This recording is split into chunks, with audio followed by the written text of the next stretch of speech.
always often say to me when I go out to the crowd, you're so mean, you're just so obnoxious, you're such a jerk. Let me tell you something, okay? The guy that you meet on the street, Andy Vineberg, the nice guy that you think is so nice and warm and fuzzy, that's not, honestly, to God, that's not the real Andy Vineberg, okay? Hear me out for a second.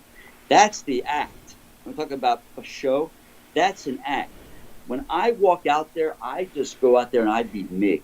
I have no filter. I'll say whatever's on my mind. I'll say it the way that I feel I want to say it.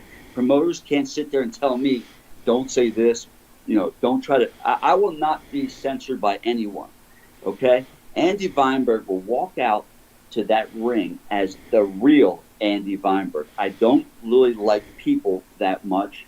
I like to be the loner that I am and surround myself with winners. That's the Andy Vineberg. So in reality, I have to turn off the stupid acting switch that I'm on mostly 24/7, but I have to be the real Andy Vineberg. When that music hits, you got the real deal at that point.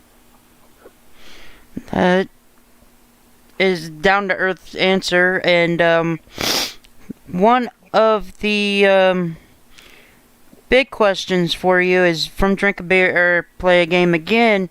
He's got two more for you. Who is a big influence in your life right now in pro wrestling, if you can name one person? The biggest influence in my life in pro wrestling, I've had several big influences in my life. Sadly, I lost some of them. But the biggest influence to me in professional wrestling has been a WWE Hall of Famer as of late, by the name of Jimmy Hart, the Mouth of the South. And Jimmy Hart he believes in me. He's seen my work, and we've worked together. And he's one of my biggest fans. And he is someone that gives me a lot of critiques. Well, sometimes I don't want to hear it. But as far as influencing me to be the best winner that I can be, I'm going to go with Jimmy, the Mouth of the South Hart. But a guy like Paul Heyman, who you see on TV on just about a weekly basis, so I'm sure he's on TV tonight, was a big influence for me for many years as well, because I've had the opportunity to work with him for 7 years. Again, I don't go into the past too much, but when ECW was around, I was one of his right-hand men, and I'm glad I got to do that. So there was a strong Paul Heyman influence, not just through professional wrestling, but throughout my life. And I know that you could say that there is many, many more influences in your life too.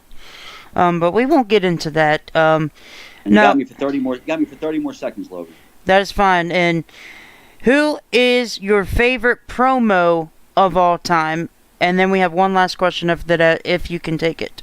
Dusty Rhodes, Ric Flair, and Andy Vineberg. Okay. If you could choose to work with anyone in pro wrestling scene, who would it be and why?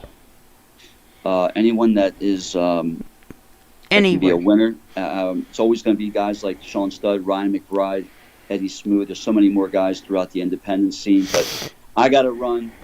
I will see you next time, or talk to you next time as the interviewee once again. Maybe I'll be the interviewer and ask you a few questions next time as well. But I would always love to work with my old mentor, Paul Heyman, so I can teach him I am the best mouth in professional wrestling and not him. Thank you, Andy, for your time. And for everyone, stay on the chat, and I will be live here in just shortly with a couple other things and announcements. Thank you, everybody.